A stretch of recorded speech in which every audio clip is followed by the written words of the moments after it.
स्वागत है आपका medical officers Rajasthan YouTube channel पर। आज हम बात करने वाले हैं एक बहुत ही आम सी लगने वाली परेशानी की, सिर दर्द। हम सब ने कभी ना कभी इसे झेला है ना? बिल्कुल। शायद ही कोई होगा जिसने अनुभव न किया हो। पर क्या ये हमेशा एक जैसा होता है? हमारे पास जो मेडिकल जानकारी है, आज हम उसी के आधार पर थोड़ा गहराई में जाकर समझेंगे। मतलब सिर दर्द आखिर है क्या, और ये जो अलग अलग तरह के सिर दर्द होते हैं वो क्या हैं, खासकर प्राइमरी हेडेक। जी, देखिए, अगर बहुत सीधी भाषा में कहें तो सिर दर्द हमारे सिर के अंदर या आसपास की जो दर्द महसूस करने वाली जगह हैं, जैसे कि जैसे ड्यूरा जो दिमाग की एक परत है, या क्रेनियल नसें, या फिर सिर की बाहरी मांसपेशियां और नसें, इनमें जब कोई इरिटेशन होती है, कोई खिंचाव या कोई गड़बड़ी, तो उससे जो दर्द का सिग्नल दिमाग को जाता है वही सिर दर्द है। अच्छा, तो ये सिर्फ बाहर का दर्द नहीं है, अंदरूनी चीजें भी शामिल हैं। हाँ, अब जानकारी में प्राइमरी और सेकेंडरी सिर दर्द का जिक्र आता है, ये क्या है? मतलब इनमें फर्क क्या हुआ? हाँ, ये समझना जरूरी है। प्राइमरी सिरदर्द वो हैं जो खुद ही एक प्रॉब्लम है, मतलब वो किसी और बीमारी का लक्षण नहीं है। अच्छा, अपने आप में एक कंडीशन। बिल्कुल।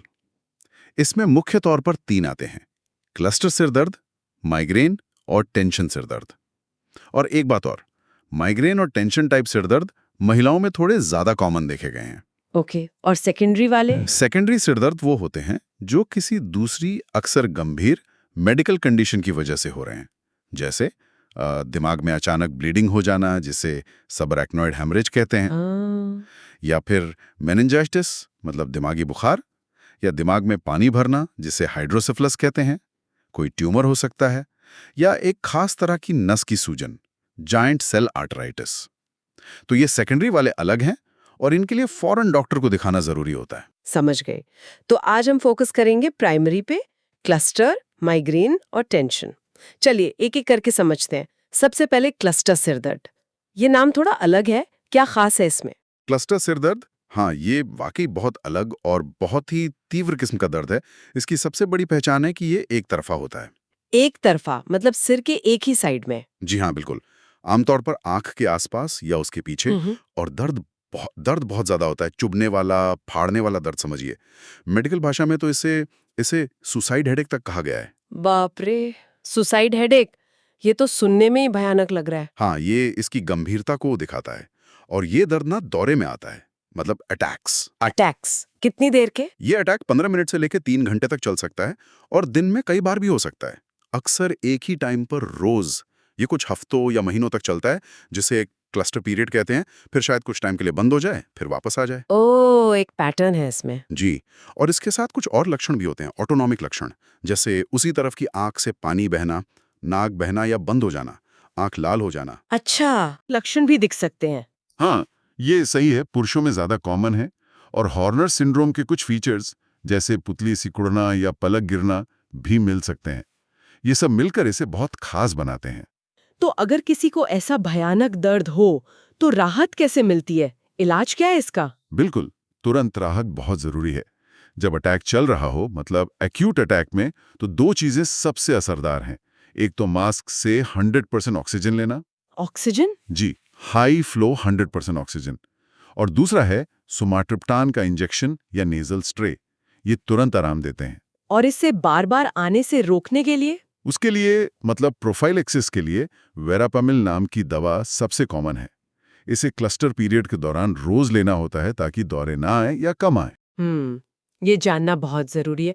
चलिए अब आते हैं माइग्रेन पर। ये तो बहुत सुना हुआ नाम है, और जैसा आपने कहा महिलाओं में ज्यादा होता है। ये कैसा होता है? इसमें क्या अलग है? हाँ, माइग्रेन भी एक बहुत महत्वपूर्ण प्राइमरी सिरदर्द है। ये भी अक्सर एक तरफा ही होता है क्लस्टर की तरह, लेकिन ये दोनों तरफ भी हो सकता है। अच्छा, और दर्द कितनी देर रहता है? इसकी ड्यूरेशन क्लस्टर से काफी ज्यादा होती है। समझिए 4 घंटे से लेके 72 घंटे तक, मतलब 3 दिन तक भी चल सकता है। 3 दिन तक? बाप रे। और दर्द कैसा होता है? क्लस्टर जैसा चुभने वाला? नहीं, इसका दर्द अलग है। ये अक्सर धमक जैसा होता है, पल्सेटिंग या थ्रॉबिंग, जैसे कोई नस फड़क रही हो सिर में। हाँ, सुना है ऐसा। और माइग्रेन सिर्फ सिरदर्द नहीं है, इसके साथ अक्सर और लक्षण भी होते हैं, जैसे जी मिचलाना, उल्टी होना, हाँ, मतली और उल्टी। और रोशनी से बहुत ज्यादा परेशानी होना, जिसे फोटोफोबिया कहते हैं, या तेज आवाज का सहन ना होना, फोनोफोबिया। अच्छा, रोशनी और आवाज से दिक्कत। जी।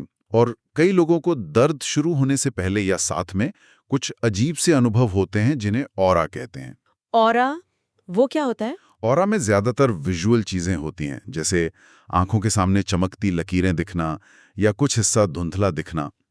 कभी-कभी हाथ पैर में सुन्नपन या झुनझुनी भी हो सकती है। ये दर्द शुरू होने से कुछ मिनट पहले हो सकता है। ओह, तो ये सब मिलकर माइग्रेन बनता है। धमक वाला दर्द, मतली, फोटोफोबिया, फोनोफोबिया और कभी-कभी ऑरा।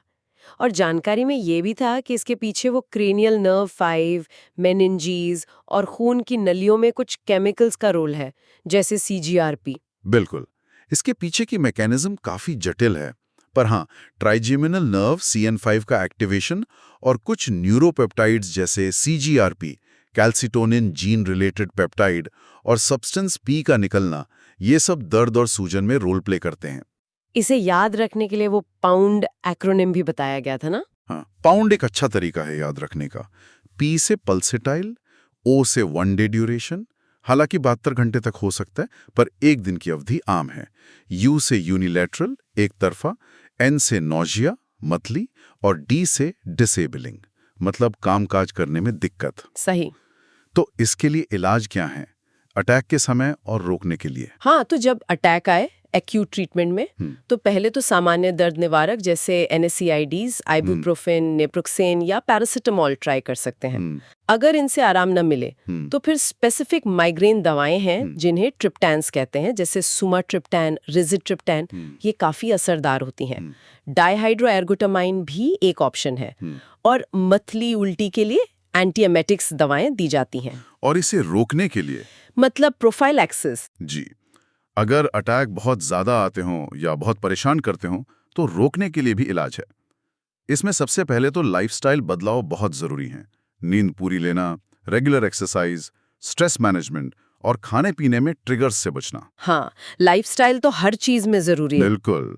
और दवाओं में कुछ ब्लड प्रेशर की दवाएं जैसे बीटा ब्लॉकर्स, कुछ एंटी डिप्रेसेंट्स जैसे एमिट्रिप्टिलाइन या कुछ मिर्गी की दवाएं जैसे टोपिरामेट या वेलप्रोएट, ये डॉक्टर रोज लेने की सलाह दे सकते हैं। काफी सारे ऑप्शंस हैं। जी, और अब तो बहुत गंभीर मामलों के लिए बोटॉक्स इंजेक्शन या फिर नई एंटी CGRP एंटीबॉडीज भी आ गई हैं। अच्छा, यानी माइग्रेन के लिए काफी कुछ किया जा सकता है।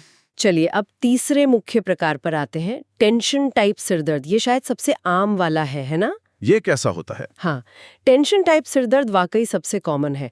क्लस्टर और माइग्रेन जो अक्सर एक तरफा होते हैं, टेंशन सिरदर्द ज्यादातर दोनों तरफ होता है, बायलैटरल। दोनों तरफ। और दर्द कैसा? दर्द हल्का से मध्यम होता है और ये दबाव जैसा महसूस होता है। मतलब मरीज अक्सर कहते हैं कि जैसे सिर के चारों ओर कोई पट्टी कसती गई हो। बैंड लाइक दर्द। ये धमक वाला नहीं होता, माइग्रेन की तरह। अच्छा, दबाव जैसा, जैसे बैंड बंधा हो। और कितनी देर रहता है ये? इसकी ड्यूरेशन बदलती रहती है, आधे घंटे से लेकर कई दिनों तक भी रह सकता है, पर आमतौर पर कुछ घंटे, जैसे 4-6 घंटे चलता है और ये लगातार बना रहता है। ठीक है, और सबसे जरूरी बात, इसमें वो माइग्रेन वाले लक्षण नहीं होते, जैसे मतली या रोशनी, आवाज से परेशानी। बिल्कुल सही। इसमें आमतौर पर ना मतली होती है, ना उल्टी, ना फोटोफोबिया, ना फोनोफोबिया, और ऑरा तो बिल्कुल नहीं होता। यही इसे माइग्रेन से अलग करता है। ये अंतर समझना महत्वपूर्ण है। तो इसके इलाज के लिए क्या करते हैं? जब दर्द हो रहा हो तो सामान्य दर्द निवारक जैसे पैरासिटामोल या NSAIDs यानी आइबुप्रोफेन आमतौर पर काफी होते हैं। ओके। और अगर ये बहुत बार बार हो रहा है या पुराना हो गया है तो इसे रोकने के लिए डॉक्टर कम डोज में एमिट्रिप्टिलाइन जैसी दवा दे सकते हैं। साथ में स्ट्रेस कम करने की तकनीकें, रिलैक्सेशन थेरेपी, ये भी मदद करती हैं। ठीक है, तो ये हो गए 3 मुख्य प्राइमरी सिरदर्द, क्लस्टर, माइग्रेन और टेंशन टाइप। अब एक चीज और, जानकारी में क्लस्टर सिरदर्द की तुलना ट्राइजेमिनल न्यूराल्जिया से की गई थी। ये क्या चीज है और सिरदर्द से कैसे अलग है? क्योंकि इसमें भी चेहरे पर तेज दर्द होता है। हाँ, ये कंफ्यूजन हो सकता है क्योंकि दोनों में चेहरे पर एक तरफ तेज दर्द होता है, पर ये बिल्कुल अलग कंडीशंस है। ट्राइजेमिनल न्यूराल्जिया, जिसे TN कहते हैं, वो असल में 5वीं क्रेनियल नर्व यानी ट्राइजेमिनल नर्व की प्रॉब्लम है। ये सिरदर्द नहीं है। अच्छा, नर्व की प्रॉब्लम है। जी, इसमें दर्द बिल्कुल अलग तरह का होता है। अचानक बिजली के झटके जैसा या छुरा लगने जैसा तेज दर्द होता है जो कुछ सेकंड्स का होता है, ज्यादा से ज्यादा 1-2 मिनट। बस कुछ सेकंड्स का? हाँ, बहुत छोटा ड्यूरेशन होता है अटैक का, और ये चेहरे के खास हिस्सों में होता है जहाँ वो नर्व जाती है, गाल, जबड़ा वगैरह। और ये दर्द अक्सर किसी ट्रिगर से शुरू होता है, जैसे चेहरे को छूना, हवा लगना, चबाना, बोलना। ओह, जबकि क्लस्टर का दर्द काफी देर तक रहता है और उसके साथ वो आंख नाक वाले लक्षण होते हैं। बिल्कुल। क्लस्टर का दर्द 15 मिनट से 3 घंटे तक रहता है, लगातार। टीएन का दर्द सेकंड्स में आता जाता है, शॉक जैसा। और टीएन में वो ऑटोनॉमिक लक्षण नहीं होते। इलाज भी बिल्कुल अलग है। टीएन के लिए पहली दवा कार्बामाजेपिन है। तो ये दोनों बहुत अलग हैं। धन्यवाद, ये क्लियर करना जरूरी था। तो आज की बातचीत से ये तो साफ हो गया कि सिरदर्द कहने भर से काम नहीं चलता। ये कितने अलग अलग तरह का हो सकता है। क्लस्टर का वो भयानक तेज दर्द, माइग्रेन का वो लंबा चलने वाला धमक वाला दर्द और उसके साथ ही लक्षण, और टेंशन टाइप का वो आम सा लगने वाला दबाव। हर एक की अपनी पहचान, अपनी कहानी है। बिल्कुल। और इसीलिए इनके लक्षणों को ठीक से समझना इतना जरूरी है। मरीज जितना सही से अपने लक्षण बता पाएगा, डॉक्टर उतनी ही आसानी से सही डायग्नोसिस तक पहुंच पाएगा। सही। और सही डायग्नोसिस ही सही इलाज की पहली सीढ़ी है। इससे मरीज को जल्द राहत मिल सकती है और बेवजह की परेशानी से बच सकता है। सही कहा। और ये सोचना भी कितना दिलचस्प है ना कि कैसे एक ही लक्षण, सिर में दर्द होना, इतने अलग अलग तरीकों से प्रकट हो सकता है और हर तरीके के पीछे की वजह और मैकेनिज्म भी अलग है। शायद ये हमें सिखाता है कि हमें शरीर के दूसरे संकेतों को भी शायद ऐसे ही देखना चाहिए। मतलब सिर्फ एक लेबल लगाने के बजाय उनकी बारीकियों, उनके प्रकारों को समझने की कोशिश करनी चाहिए। क्या पता इससे हमें चीजें बेहतर समझ आए। इस पर सोचा जा सकता है।